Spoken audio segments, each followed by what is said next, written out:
Thank you very much, Steve, and what an honor and delight to address the Assembly at Yale-Edinburgh Group. And I want to especially acknowledge and feel honored the presence of Sandra Sane and friends and members of her family. Thank you so much for coming. And we're having a special time of remembering here at the conference, and I'm so delighted that you're here. Our meeting comes at this remarkable juncture in the life of this network and movement, and I hope you don't mind a few personal comments. As you probably know, my first formation as a professional historian was in American cultural and religious history, and I've been interested for a long time now in the history of world Christianity, but I feel a bit of an imposter syndrome there. I've always felt more like a guest and a supporter in these meetings than like a frontline agent. Indeed, without the encouragement of two pillars of the Yale-Edinburgh connection, Brian Stanley and our late colleague Lamin Sane, I wouldn't even have a topic today to present. But about 20 years ago, when Brian was directing the Currents in World Christianity Initiative in Cambridge, he invited me to present a paper at the CWC's concluding conference, which is being hosted by the University of Pretoria. And I was 3 years into my work then as provost at Calvin College, so I was a busy, if not beset, college executive. And much as I loved the study of world Christianity, I was not currently researching a topic. But I dearly wanted to go to that South Africa meeting. So I told Brian that I could work up a paper. I said, I want to write about the rise of new Christian universities in the majority world.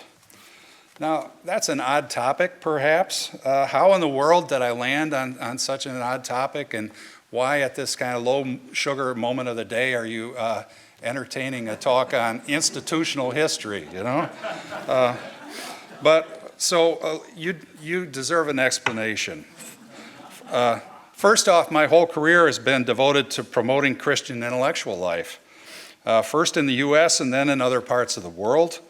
And second, as an executive at a small Christian university, people assumed that I had something to say about Christian higher education, so I'd been giving some talks and writing essays about it. But the most compelling driver for engaging this field was my experience of receiving one academic visitor after another from such places as Papua New Guinea, Indonesia, South Korea, the Dominican Republic, Brazil, Kenya, Nigeria, the DR Congo, Russia, and Lithuania. And each of these visitors told me that they felt called to found a new Christian university. So what was going on? What was happening then? I had to find out. So I made a few research escapes from the provost's office and began a remarkable journey of discovery and eventually a team research project. It resulted in the book that our team published 5 years ago, titled Christian Higher Education, A Global Reconnaissance. That project was a tremendous education, and I was glad to have completed it, or so I thought. But then my dear friend and frequent collaborator, Lamin Sane, asked me to write an article on the history of African Christian higher education for one of his projects, an Oxford Handbook on Christianity in Africa. So once again, I stole time from administrative duties now at the Nagel Institute, and what you're hearing today is my offering to my dear friend and fishing buddy, Lamin, who you may recall spent his early career days at Fora Bay College and then the University of Ghana. Throughout his career, Lamin fed his voracious curiosity from many directions at once, and this talk traces one of those lines that he had in the water. Lamin's interest was more than mere curiosity. He hoped to see Christian thinking flourish within the institutions of higher learning in Africa. I share these hopes, and so in addition to finding out what is happening in African Christian higher education, I want to ask questions about what these institutions should be doing. Say in normative theological terms, what does the Lord require of them? I've been working at this larger question my entire academic life, and those who instruct me are too numerous to name, but one in particular has haunted me with his approach in recent years. That's our venerable commentator today, Andrew Walls. So to begin, Christian higher education exists to foster Christian learning and Christian thinking, but Christian thinking arose on the African continent long before any modern institutions. Prominent early theologians of the church, Athanasius, Augustine, Cyprian, Cyril, Origen, Tertullian, were North Africans from Egypt and Carthage. As Tom Oden made us rediscover, these African Christian scholars invented theology and analytical interpretation of the Bible. They translated the Old Testament into Greek. They founded monastic communities which cultivated scholarship. Both Egypt and Ethiopia were transformed by this early wave of Christian thinking and learning. For these reasons, argues the Malawian historian Paul Zaleza, Christianity was one of three sources for higher education in Africa, along with the Alexandria Library and Museum of Ptolemaic Egypt, and El-Azhar, the great Islamic university in Cairo, founded in 972. South of the Sahara, Christian higher learning has a much more recent history. It began as a feature of European colonial regimes across the continent and within the settlements of freed slaves in Liberia and Sierra Leone. The first modern colleges and universities founded in sub-Saharan Africa took root at Fourah College in 1827 in Freetown, South African College, 1829 in Cape Town, and Liberia College, 1863 in Monrovia. These early institutions included theology and were staffed to a large extent by missionaries. In the case of the college at the Cape, the instructors were Europeans, but in Sierra Leone and Liberia, they were also West Africans and African American missionaries.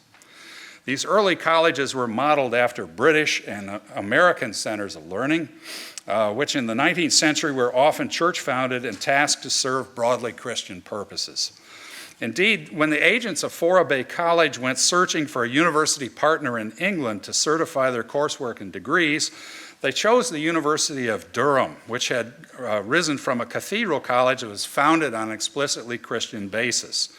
Fourah and Liberia College were for many decades unique and forward-looking agents of local empowerment, built on the assumption that West African students could and should attain learning that met the same standards as their European sponsors. The idea that Western learning was central and normative was, of course, an imperialistic assumption.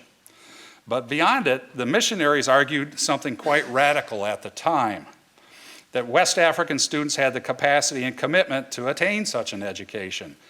And in making their case, the sponsors of Fourah and Liberia colleges prevailed in arguments against racially prejudiced opponents, folks whose views are too rank to quote here.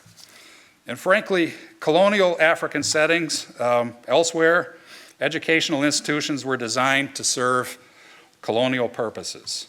Where there were very few white settlers, there were in most cases no universities until shortly before independence. Colonial regimes designed native educational systems merely to meet their needs for primary school teachers, farmers, and government functionaries. By the 1940s, however, British colonies had begun to establish more collegiate institutions, such as the University College of Baden, Khartoum University College, the University College at Achimota in Gold Coast, and Makerere University College in Kampala. By the 1950s, French and Belgian colonies were following suit.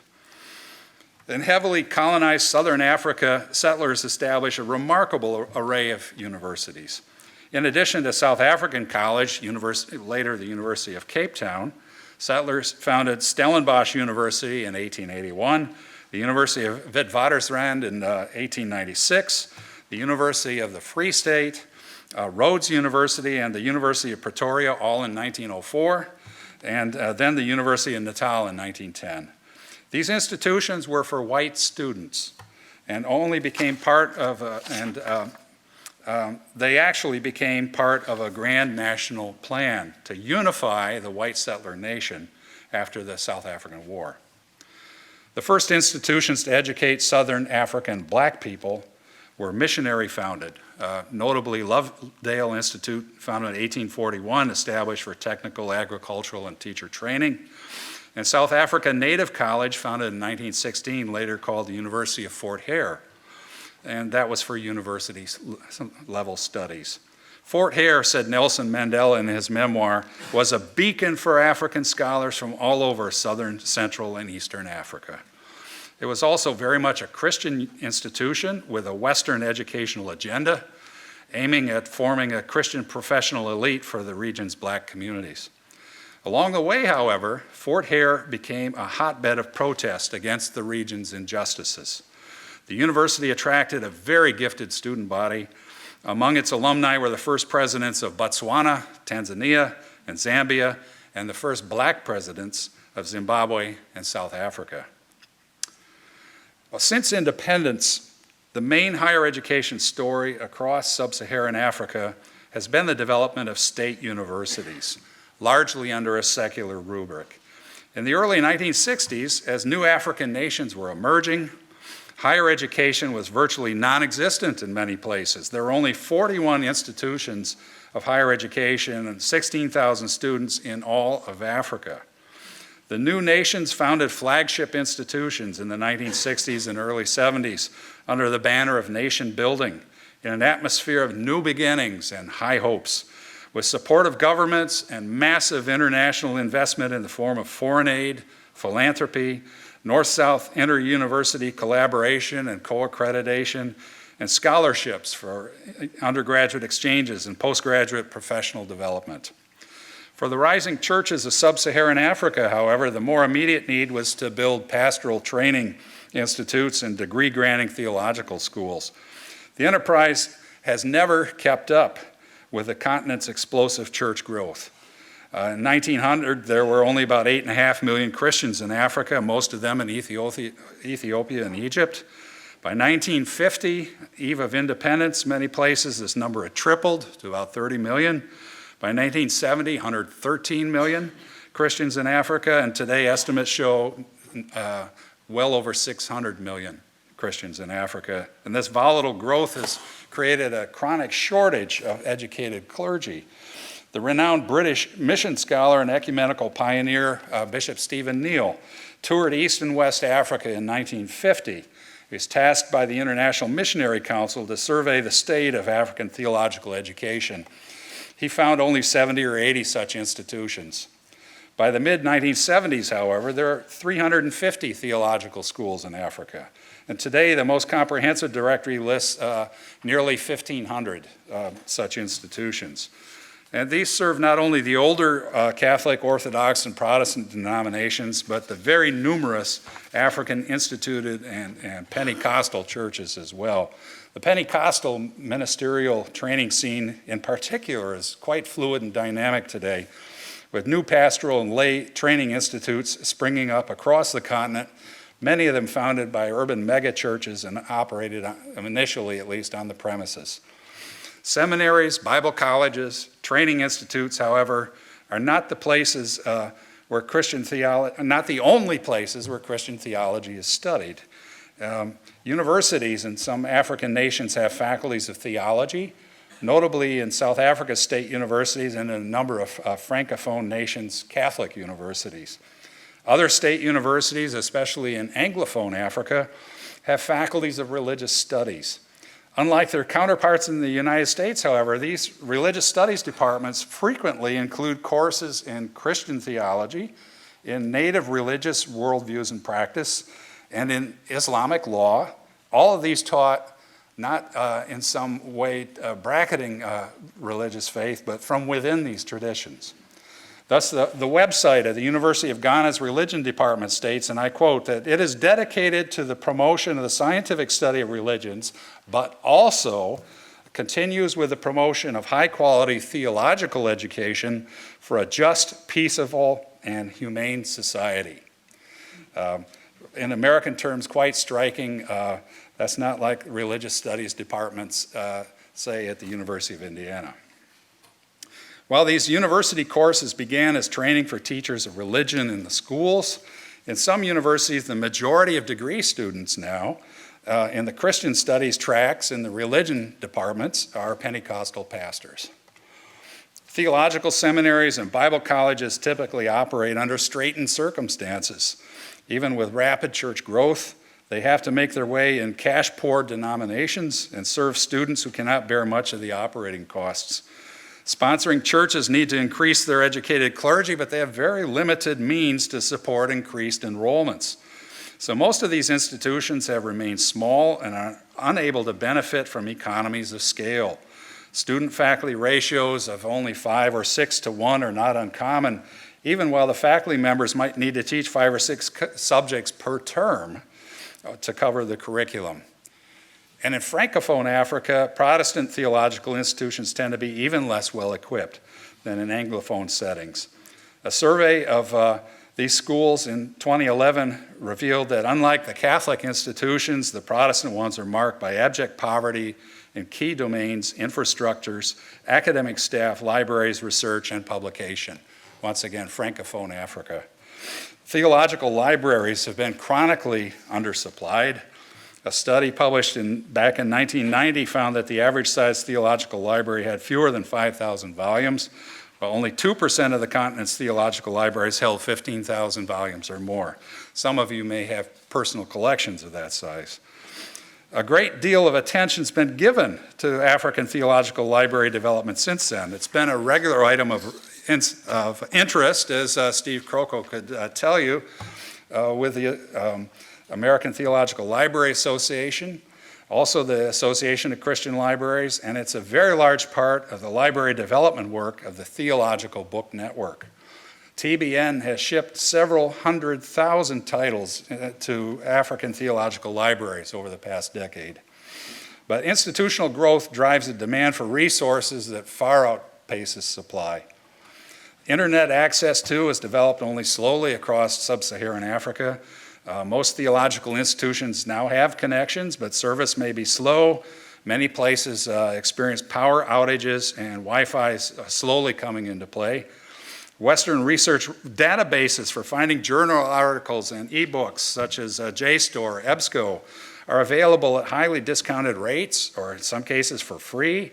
But in many settings, limited bandwidth makes for slow going, and local network servers are not powerful enough to run the database as well.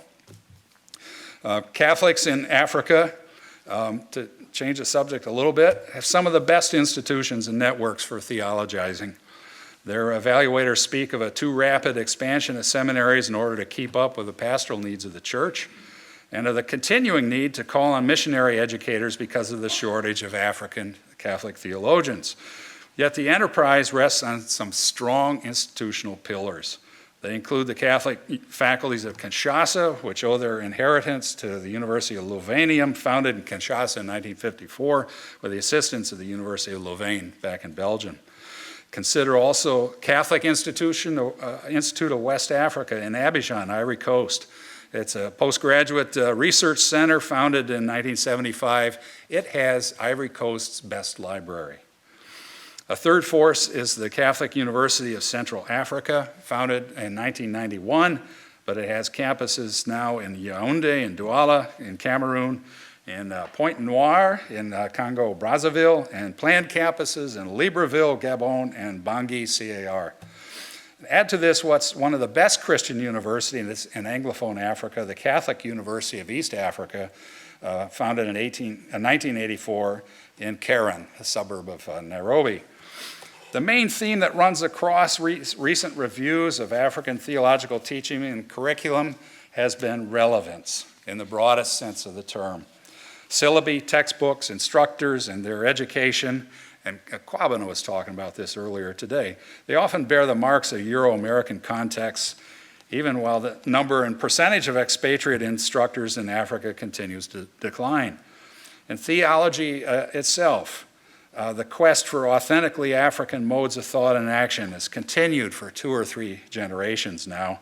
This is a deep and fascinating subject, but suffice it to say here that it's been hindered in its development, that is theologizing, by the structural weaknesses of higher education and intellectual discourse more generally.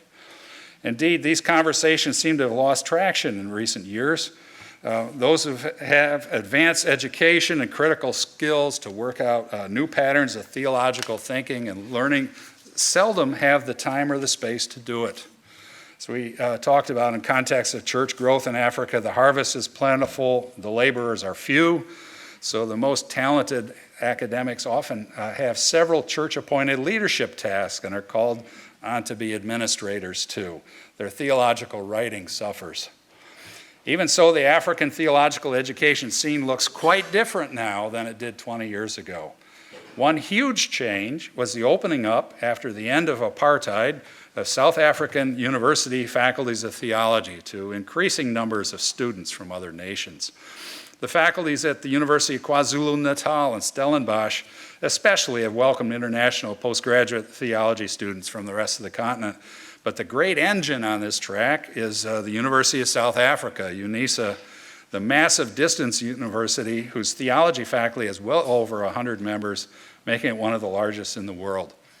South Africa has a good half dozen theological journals too, which sustain a theological discourse, something that's very difficult in that respect in other parts of the continent.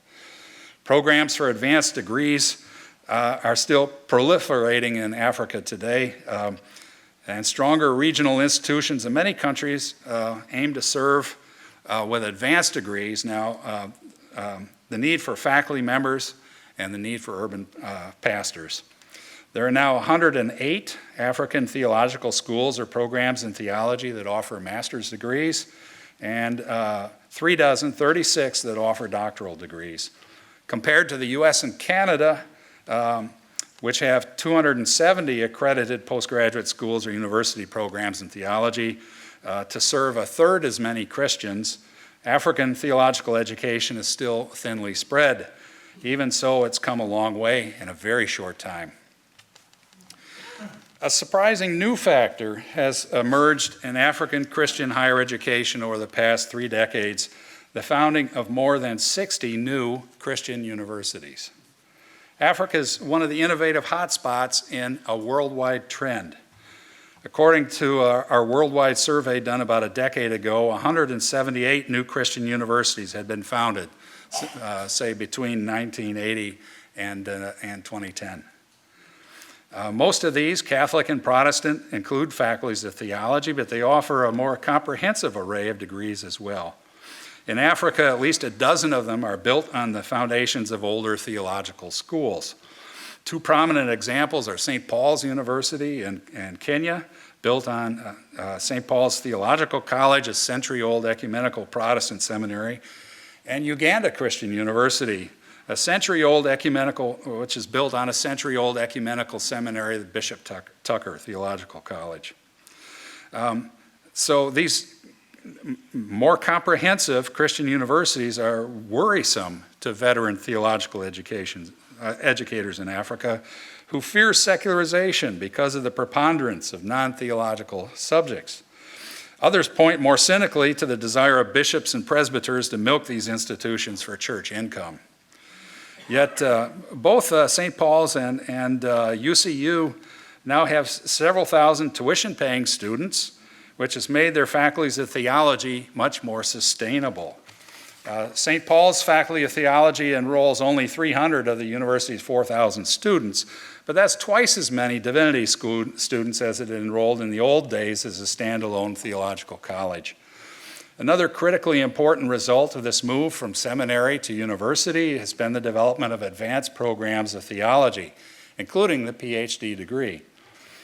In order to understand this eruption of new Christian universities, we need to understand what became of the African state university movement. African state universities are emerging from a very turbulent half-century.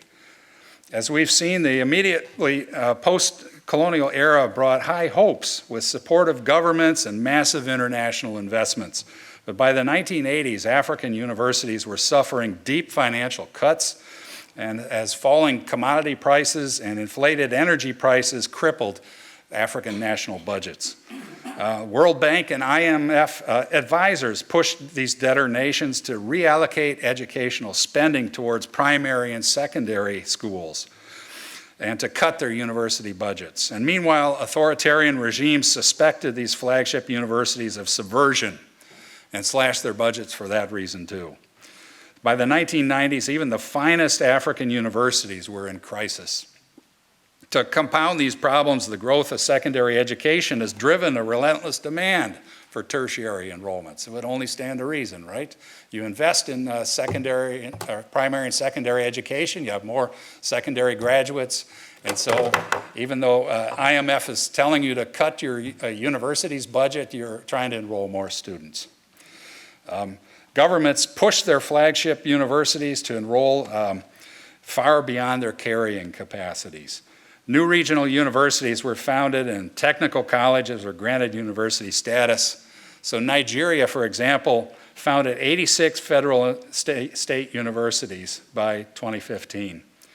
And even with increases in funding, African higher education budgets lagged behind enrollment gains. Thousands of African academics left these distressed environments to find work elsewhere. At one point, after this massive expansion, the Nigerian government had to admit that half of their university lecturer positions were open. So what was to be done? In 2001, the World Bank reaffirmed universities' role in national development. This is very nice of them. Huh? After years of neglect, Western foreign aid programs retargeted African higher education. Private funders returned. One partnership in higher education, which engaged 8 American foundations with universities in 9 African countries, invested $440 million between 2000 and 2010. And with measures widely thought to be a neoliberal coup, African governments began to charge tuitions, focus resources on business and STEM fields, and charter more private universities and technical colleges. So Christian higher education rises in this context, right? First a university crisis, and then a liberalization of university chartering and charging of tuitions. So Christian higher education has played a salient role in this rapid growth of private institutions in Africa. Nigeria has chartered 61 private institutions since the turn of the century, and of these, half of them are Christian.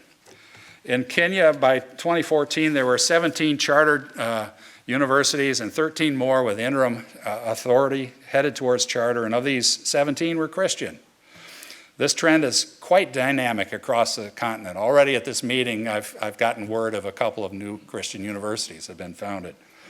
From a broad social and educational viewpoint then, the Christian university movement seems to be driven by the same trends that affect all of African higher education.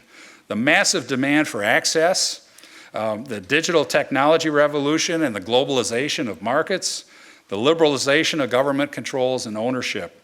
The religious scene in Africa, however, provides its own drivers for this movement. It is first part of a larger effort to institutionalize and conserve the huge waves of Christian adherence that have swept sub-Saharan Africa, and then to advance a larger mission to the nation. Christian groups in Africa look first to the educational needs of their children, but they also move quickly to train clergy, and then thereafter, as Christian movements become strong national institutions, their educational aims broaden to engage larger social responsibilities. Universities are a better vehicle for engaging these responsibilities than seminaries. And across the continent, dozens of new Christian universities have seminary or Bible college ancestry. Church people started these universities to a large extent so that their own youth might flourish, but the institutions also aim to build up the nation. Consider, for example, the Christian bilingual university in Beni, a city in the conflict-ridden eastern region of the Democratic Republic of Congo. As the university commenced its academic year in 2008, Vice Chancellor David Casale proclaimed that the government, the church, and the whole nation are now faced with enormous challenges to rebuild this nation after years of war, poverty, and neglect. The time has come for the people of God to rise up and be agents of life-giving transformation. So these new Christian universities expressing noble aims, enrolling thousands of eager students, face a variety of challenges. The first comes from the proverbial elephant in the room, the government.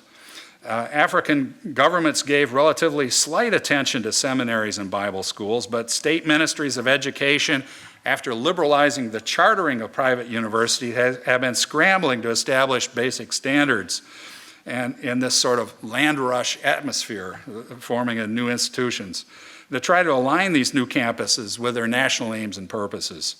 From the state's perspective, these new private universities exist to provide broader access. So when they charter them, they often come with mandates and timelines for steep enrollment increases and rapid institutional development. Bowen University, a Baptist-founded institution in southern Nigeria, opened with 500 students in 2002. It now enrolls 5,000.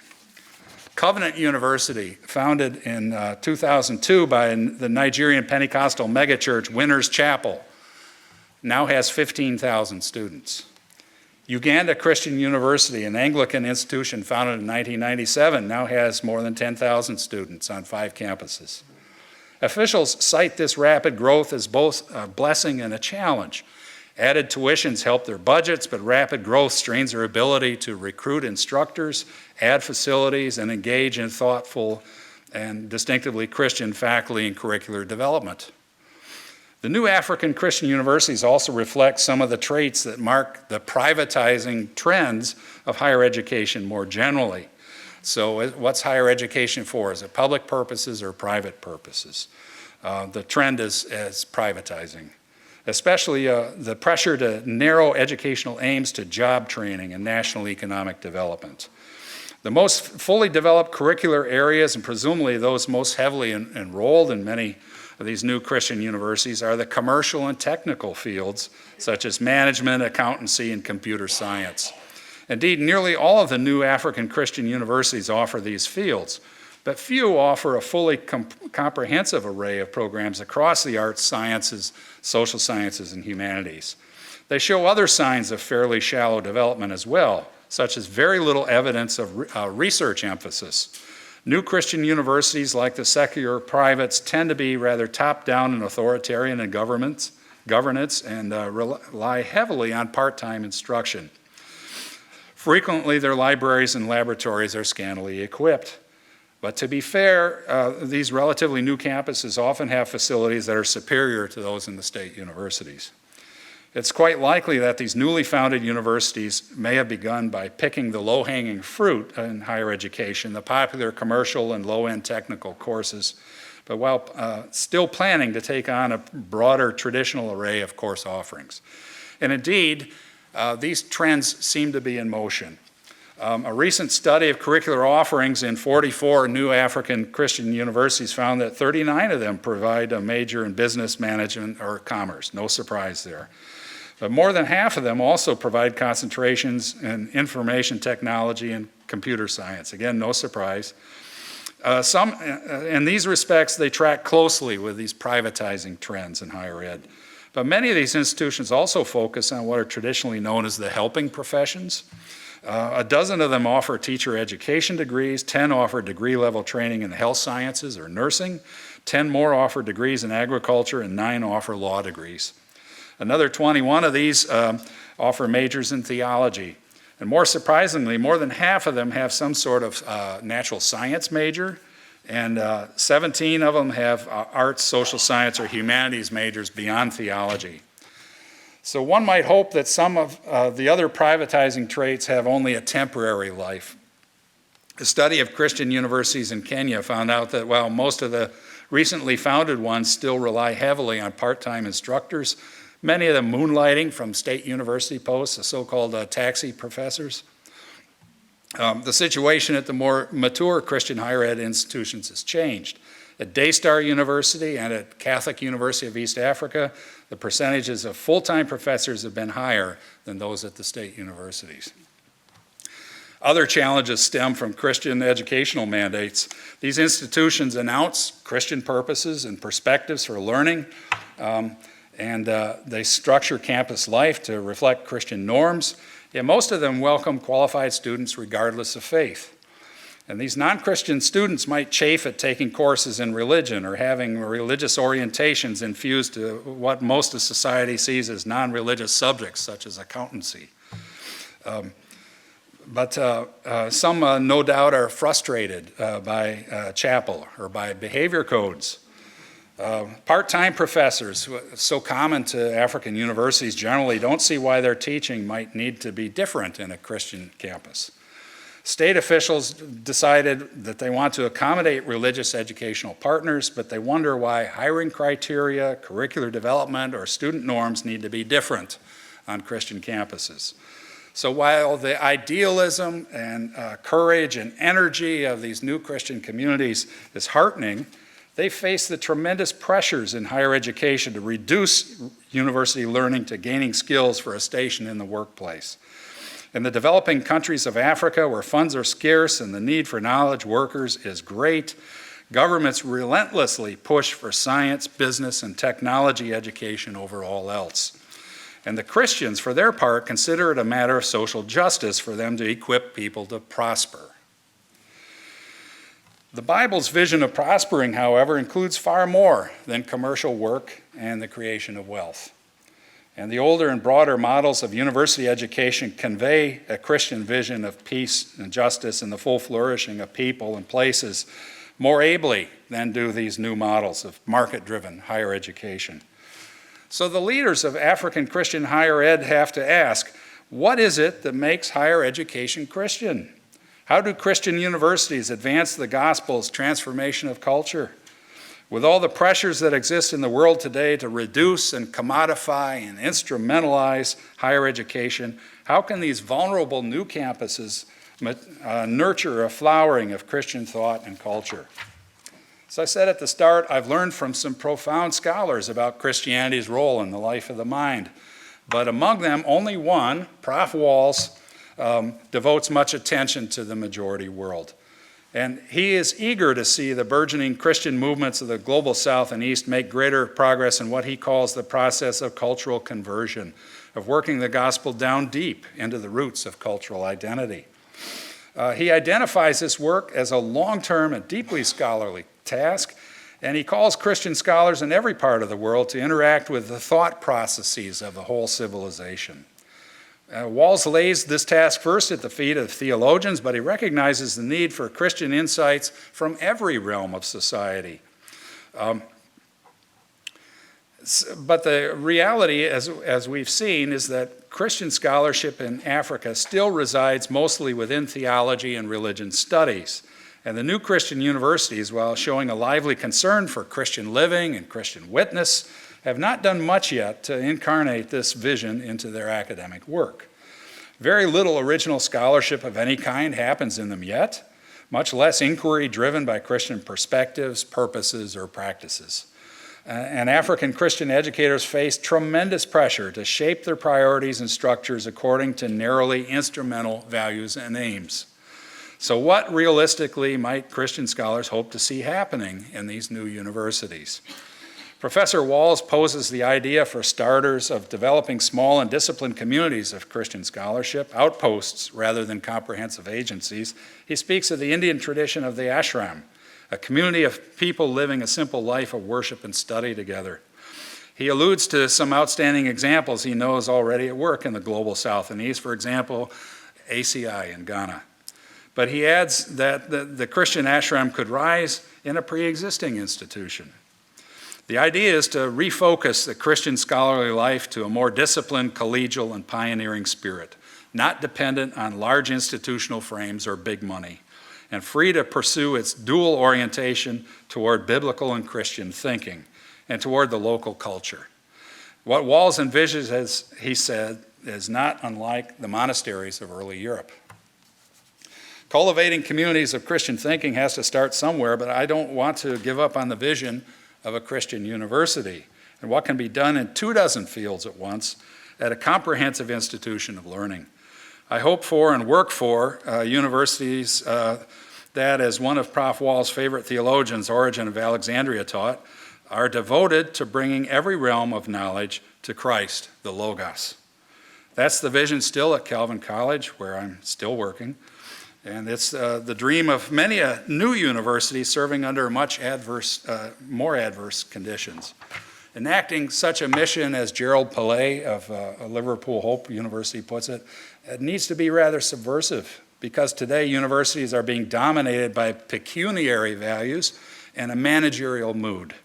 Christian universities, by contrast, are called to restore wholeness by nurturing fully orbed communities of scholarship and learning. Whether they exist in Lagos or Liverpool or Grand Rapids, Christian universities must swim against the main political and economic currents. But, says Professor Walls, that's the most promising and productive context for original scholarship: in mission, outside the halls of power, living, thinking, and teaching in a vulnerable situation on someone else's turf and terms. Are there any signs that Christian scholarship is perking up in Africa? Are the new Christian universities playing any role in it? Theology per se has had its ups and downs across the continent, as I was saying, with only South Africa being able to sustain a discourse with much continuity. But I've been privileged to witness new signs of vitality. For the past 4 years, the Nagel Institute has operated research grants programs for African scholars in theology and social sciences, developing, in effect, a new Pan-African network of interdisciplinary Christian scholarship. With funding from 2 different Templeton foundations, we have made grants to 39 research teams, ranging from Senegal to Tanzania, the Cape to Addis, and in DR Congo as well. The aim of these research projects is to better understand how the gospel might engage today's African realities in 4 areas: African values and spirituality, health and healing, religious innovation, and forgiveness and reconciliation. The aim is to see an empirically grounded theology emerge, or perhaps a theologically animated empiricism. In sum, a new Christian scholarship for a rapidly changing Africa. We've been amazed at the productivity and the new discoveries of these 39 African research teams. But how does this relate to Christian higher education? Where are these scholars situated? As you might expect, most of the grantees are situated in university faculties of theology or religious studies. Few of them are in freestanding theological seminaries. But how about the new Christian universities? I'm encouraged to say that 2 of the more developed Christian universities, Daystar and the Catholic University of East Africa, have grant-winning teams. And one remarkable team comes from the tiny Shalom University in Bunia, a deeply distressed city in Northeast Democratic Republic of Congo.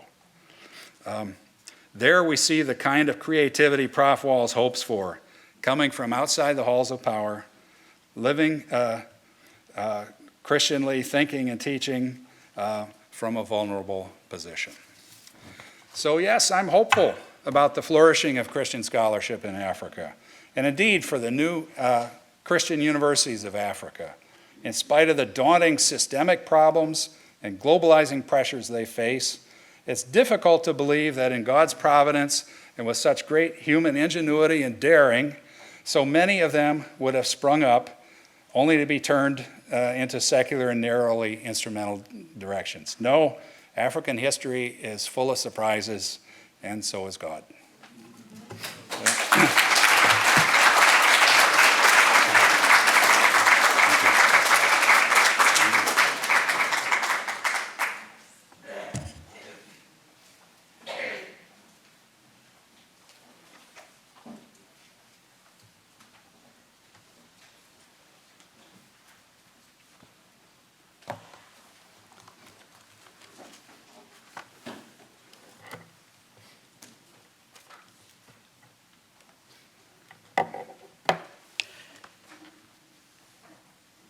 You will all agree, I'm sure, that we have heard a magisterial lecture on a topic of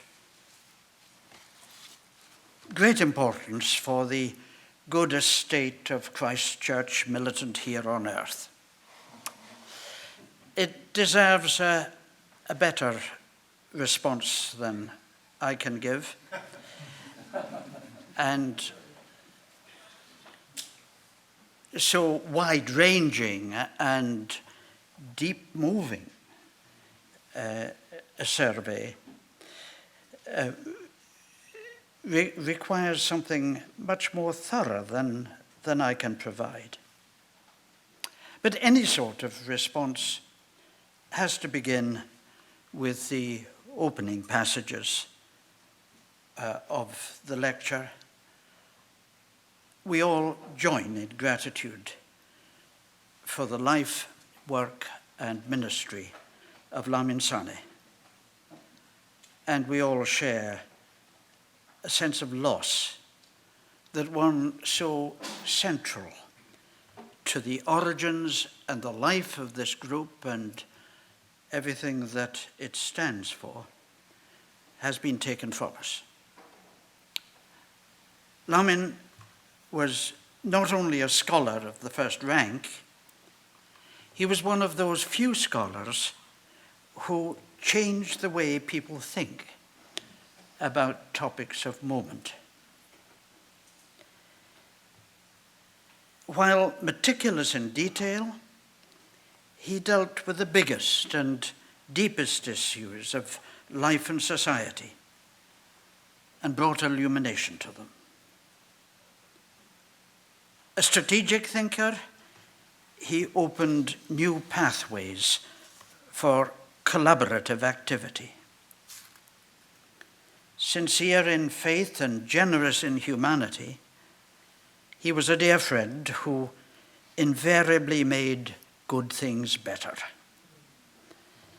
His legacy will endure, and we are all his beneficiaries.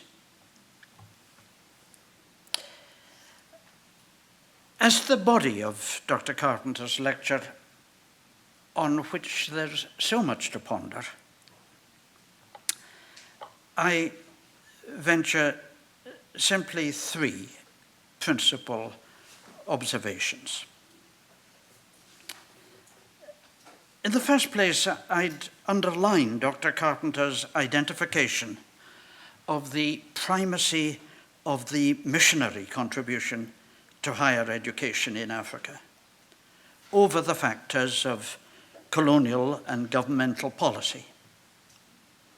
It's interesting to find in the 1860s, Henry Venn, the secretary of the Church Missionary Society at the time, analyzing census figures.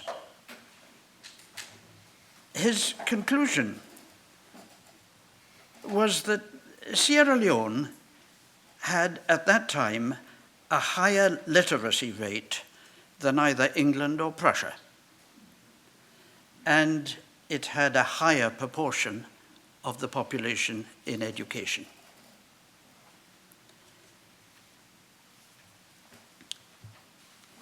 This, he insists, is not the result of colonial government policy. Indeed, he argues, colonial governments were not making the use that they ought to of educated Africans. It was the result of Anglican and Methodist missions. Furabey College, of which we have heard in the lecture, founded in 1827, but with roots back to 1814, was the crown of an integrated educational system for the whole of the Sierra Leone colony that depended entirely on mission activity. It included a hierarchy of elementary schools and grammar schools, that is, high schools, for boys and girls. Freetown had a girls' grammar school in 1847, which not too many English boroughs had at that time. The origin of this lies in the close association of the early 19th century missionary dynamic in relation to Africa with the campaign against slavery and with the contemporary evangelical theology that emphasized human solidarity, both in nature and in grace. Loved such texts as God has made of one blood all the nations upon earth, and insisted that the highest attainments, whether by nature or by grace, were open to Africans. The measure, as we heard, of what constituted high attainment was, of course, formed by Western intellectual and literary history. How else could it be? There could, as yet, be no other measures. It was the discoveries, these were discoveries yet to be made by the same movement with its increasing interaction with Africa.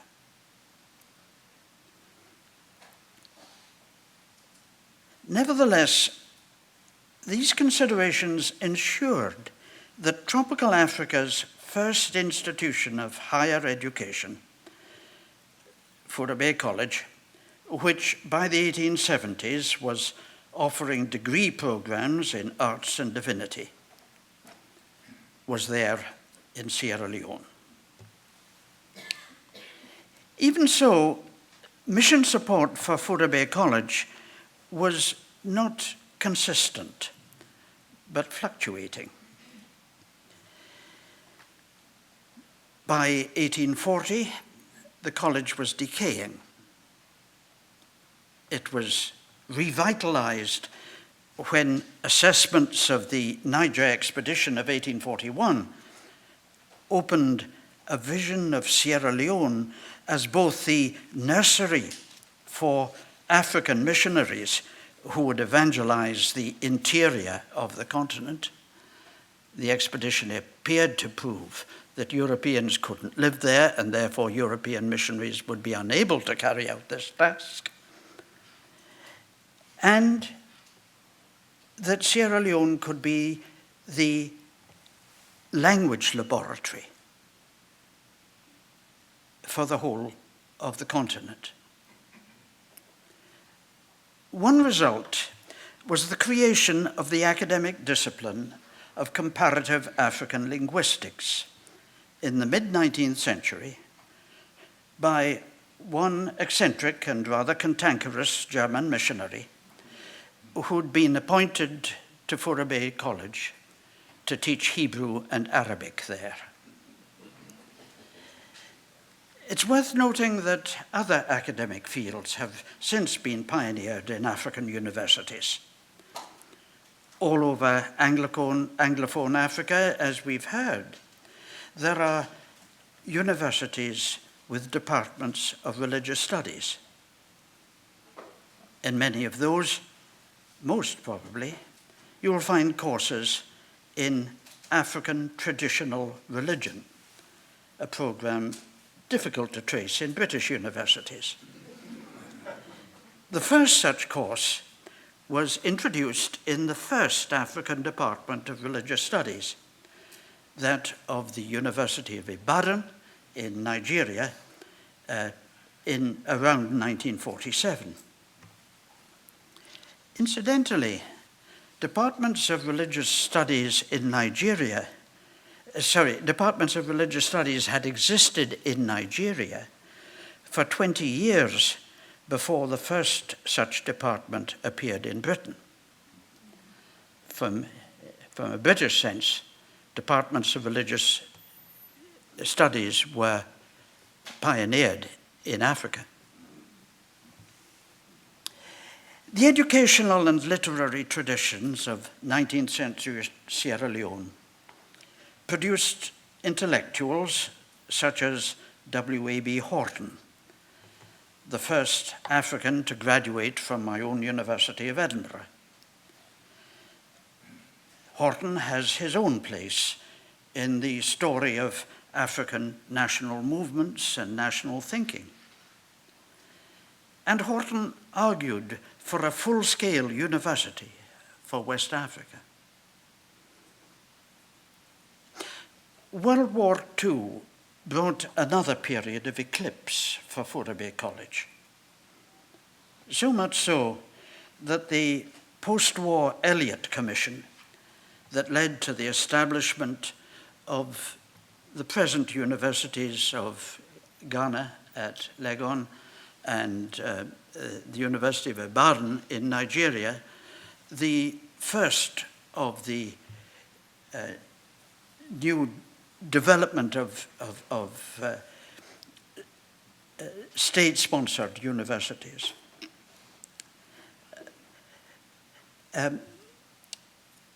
The commission set up under the Colonial Development and Welfare Fund that made the recommendations for those universities took next to no notice of Sierra Leone or of Furabe College. Fortunately, public opinion in Sierra Leone, always immensely proud of their college that had pioneered university education in West Africa, refused to be silenced.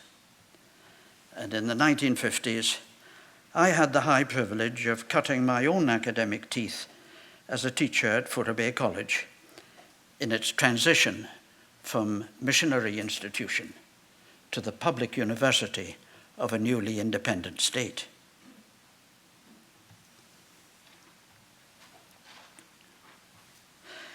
I may add that at that time, almost a quarter of the college's students came from West African countries other than Sierra Leone, and particularly from Nigeria. There were various jokes about the college's motto, non sibi sed aliis, not for self, but for others. As regards the parallel but rather different story in Southern Africa, as again Dr. Carpenter indicates, the high importance of the Lovedale institution and those that followed like Fort Hare can hardly be overestimated. Such a Lovedale product as Teosoga was a sign and wonder in a society like the Cape Colony.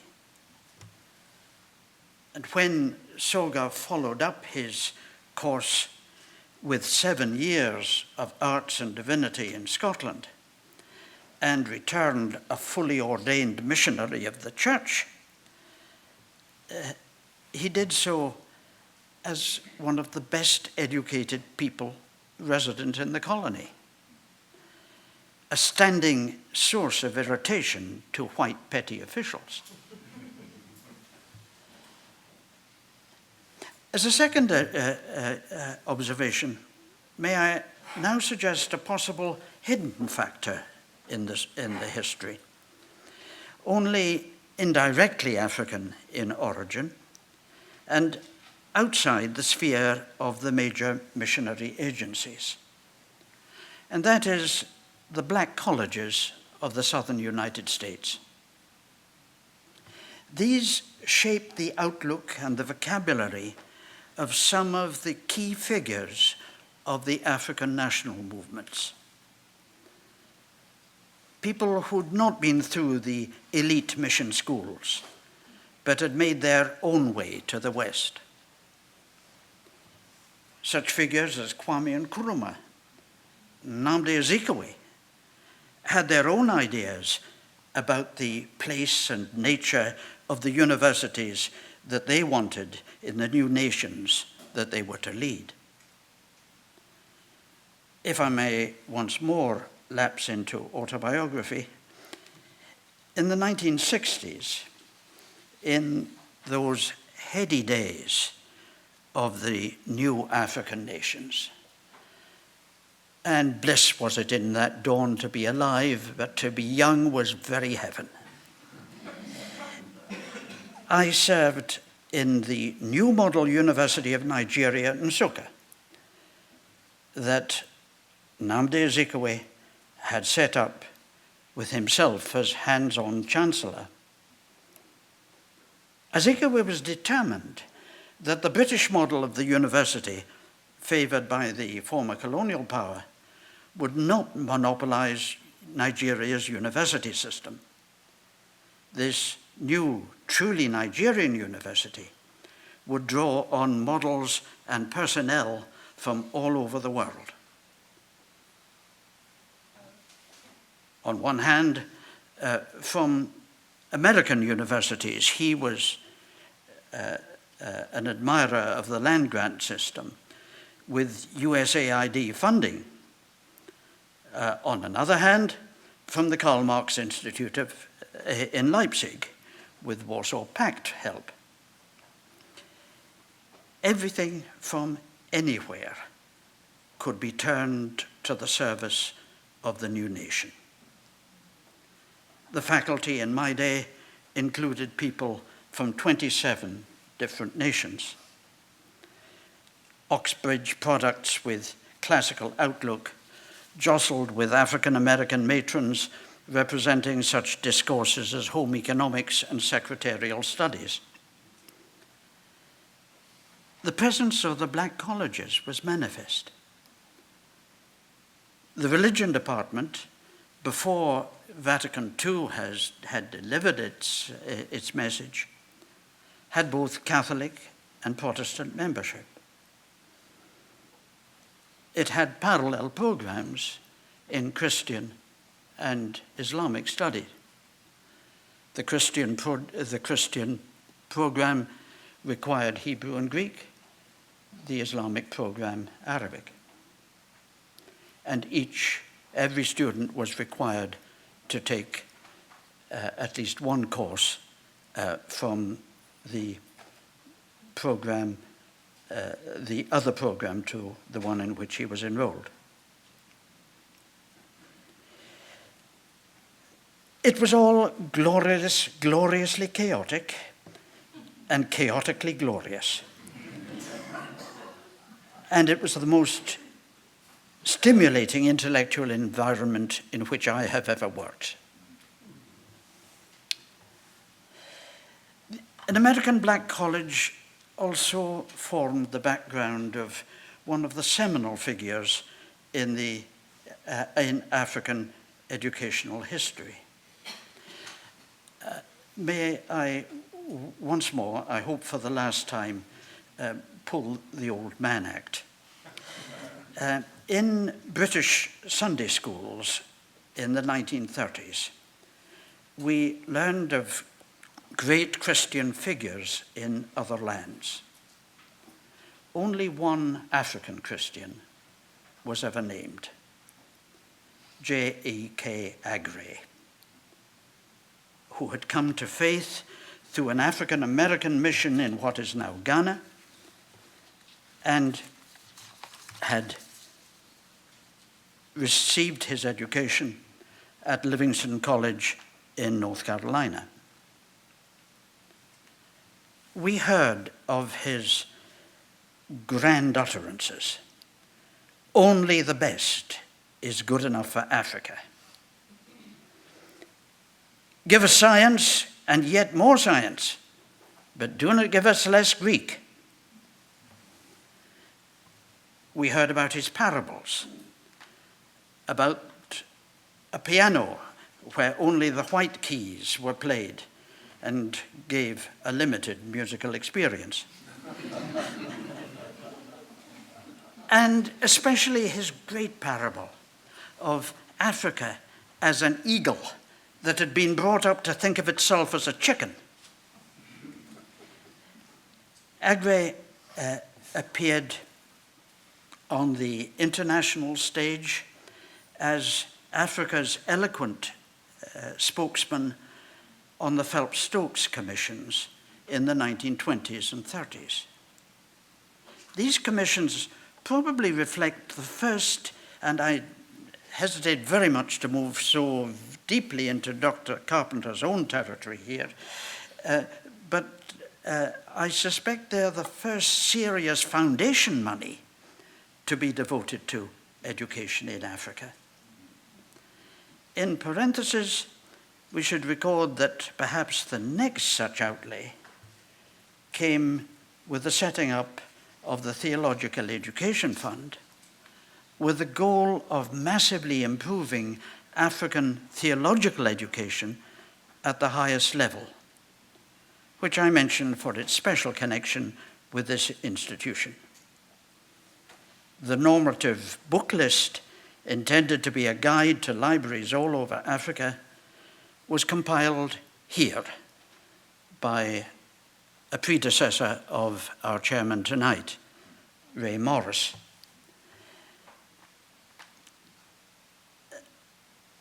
And the ambassador of the fund, who covered the whole continent with good news of the funding available to gain these treasures for African libraries, was the late Charles Foreman of this school and blessed memory. I heard him present the good news of the Theological Education Fund at Fura Bay College in 1961.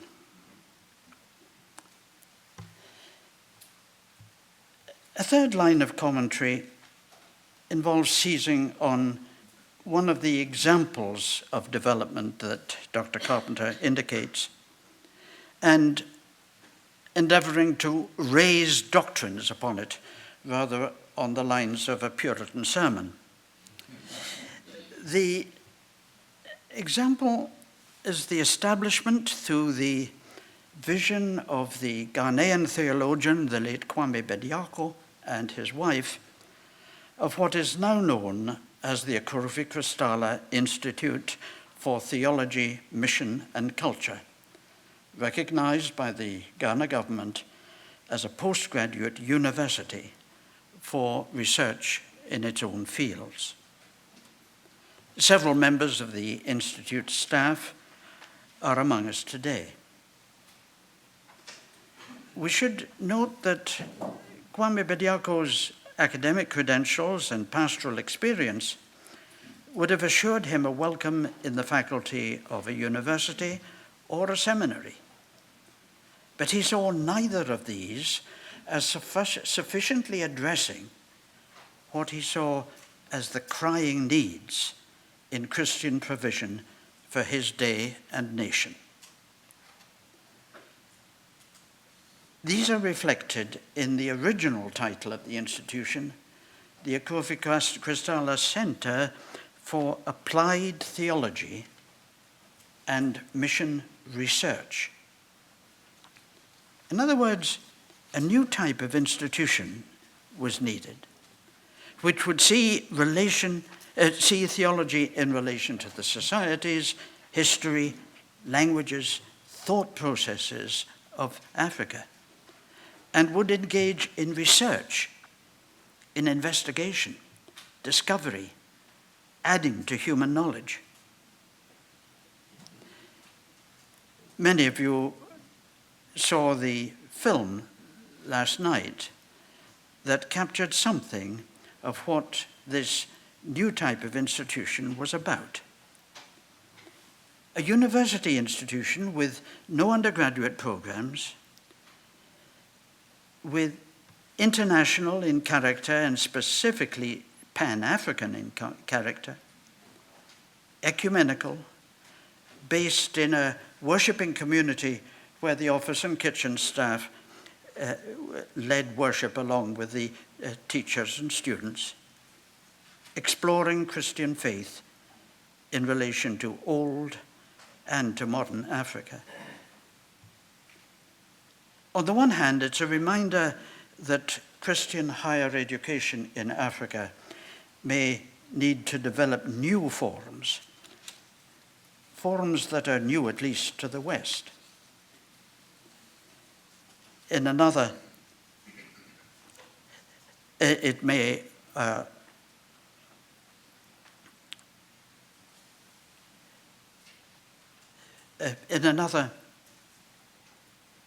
remind us that scholarship was saved for the West in earlier centuries by adopting and adapting Christian institutions.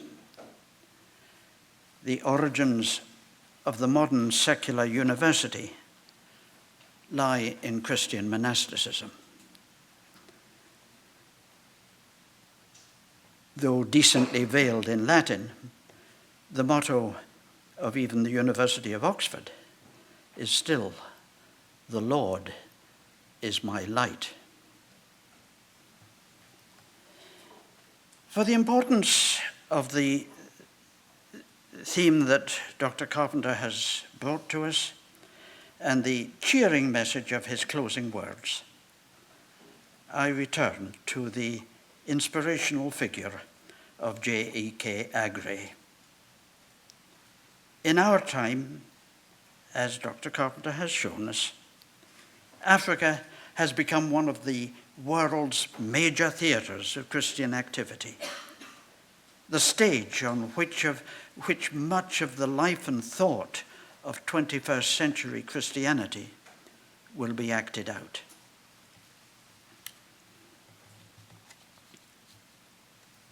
And in world Christianity, we all belong together. The intellectual life and the theological health of 21st century world Christianity requires the African eagle to soar into flight, borne by the wind of the Holy Spirit. Chicken feed is no diet for eagles. In an intellectual and theological and institutional terms, as Aggrey knew, only the best is good enough for Africa.